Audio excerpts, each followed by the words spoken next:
So this is recording.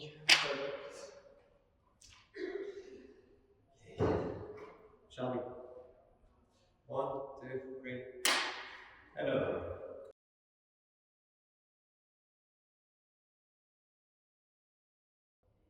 Yep, so my name is Laura Lowe and I'm a painter, and I'm currently showing a series of my latest structural color paintings at Box, and the show is titled FIAT LUX, meaning the coming of light. So this series is an exploration of paintings which form out of structural color. So it's color that forms from the bending of light rather than pigment. So all of the color on the surfaces of my paintings forms as light bends through these different translucent layers rather than using traditional paints.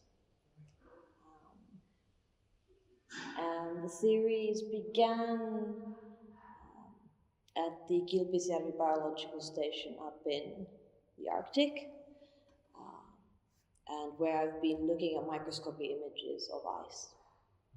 Perfect.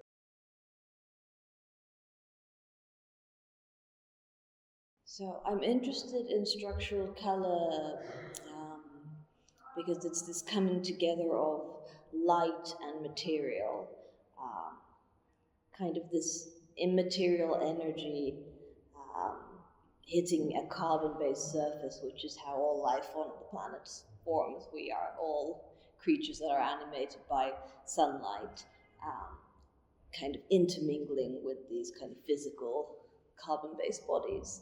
And so the works themselves are kind of a repetition of this process of how life comes into being through light.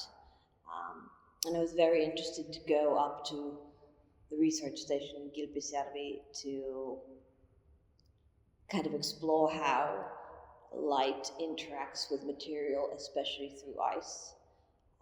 Examining the different kind of opacities, reflectivities, and the way different sorts of colors form as it bends through these kind of transparent layers. Obviously, water being the kind of essential element that kind of facilitates the transfer of energy and life on our planet.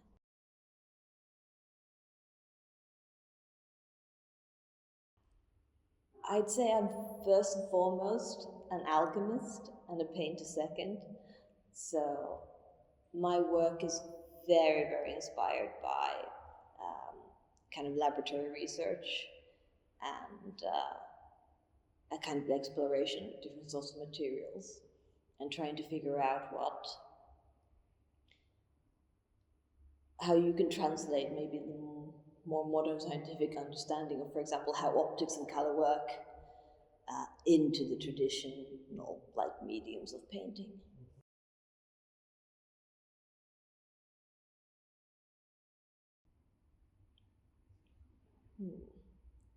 I think for a lot of the work, I'm interested in environmental issues as a kind of starting point.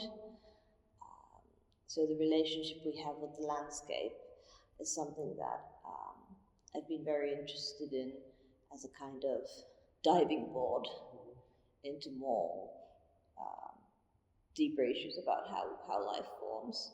And so the previous series that I was working on was very focused on coal and the production of coal and the kind of rundown of the coal power plants here in Helsinki.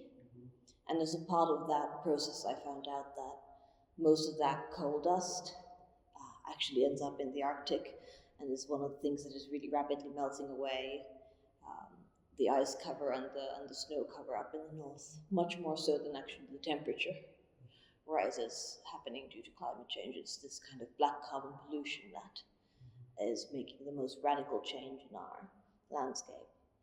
And so I kind of wanted to draw a kind of connection between these works that were made out of coal and that were very strongly tied with kind of fossil fuels and oil slicks to what was happening with the ice and the landscape on a larger scale. And so that's kind of like the bouncing point of where I got the idea for this latest series. But I think in general, on a more universal level, I'm interested in themes of change. And so changes that are happening really rapidly in the environment, changes that are happening in life. And I think we live currently in this era of really, really fast fluctuations, whether it's, the kind of digital light and the fast speed of the kind of internet and the social media that we're surrounded by. Everything is kind of this flashing, moving lights. Yeah, true.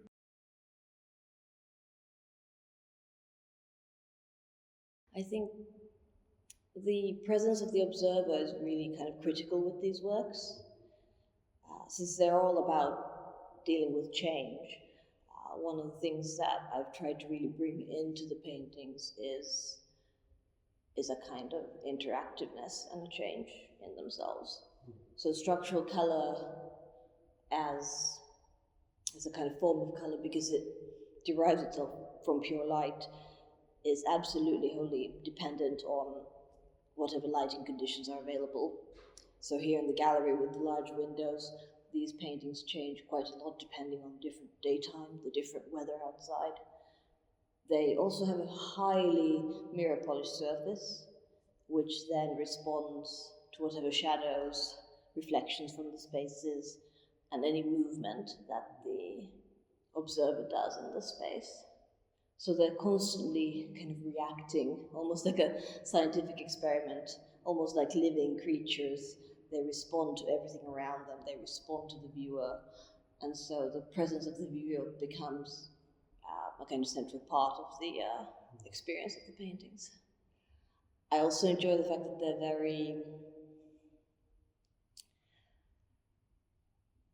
very temperamental as creatures, as paintings, because the second you try to take a photograph of them, you're kind of obscuring your own view, or you're suddenly present in the image of itself. So they kind of immerse you into the world of the painting, and no matter what you do,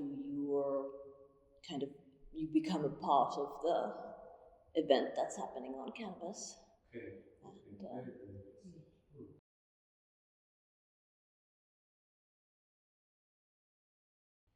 I think failure is quite delicious, especially for someone whose process is so based on years in the laboratory. A lot of the most delicious bits of the most delicious breakthroughs have come from the repetition of failure, or the repetition of trying to find something. And the process is very magical for me with these paintings, because they form through a lot of layers of almost transparent material. So a lot of these paintings have very, very thick layers of almost glass-like painting medium that I embed with salt crystals, as well as glass powder, some sort of semi-reflective pigments or lamellae. So I'm constantly working on building layers of transparent material on top of more transparent material on top of more transparent material, and the painting and the final colors don't actually reveal themselves until the very kind of final stage of the painting where it's ready. So you're kind of constantly working in the dark, and it's this kind of prayer into the wind, or a whisper into the wind.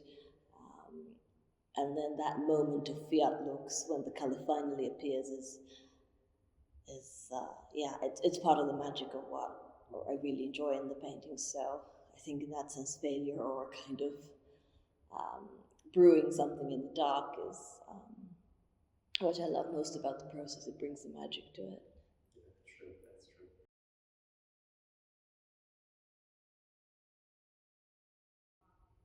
I love getting lost in the work. It's because my process is so material oriented. It's quite nice when you get to that point where the materials start dictating to you and start like leading you on in the process, rather than having to conceptually force something along. So I think that moment of losing yourself is often the best. It's also, I think, where the little accidents happen that you can actually find often the most interesting visual kind of encounters between the light and the material. So I think experimentation in material play is something that's really important to the work. And yeah, so if I start getting jammed up, it's usually going back to the materials, going back to the experimentation, going back to my little laboratory book where I've got all my samples and all my little alchemical recipes. That really makes a big difference. But I think especially this year, because I'm 8 months pregnant now, it's been quite interesting thinking about this process of how something forms and how something is created, and how much of the work actually happens in this kind of dark, vacuum where you don't see into the void of what's happening, but it's that kind of last moment where even though you don't quite know what you've put in, you don't quite know what the result might be, you're willing to kind of dive into the deep end of the pool and see what you can find. Yeah. True.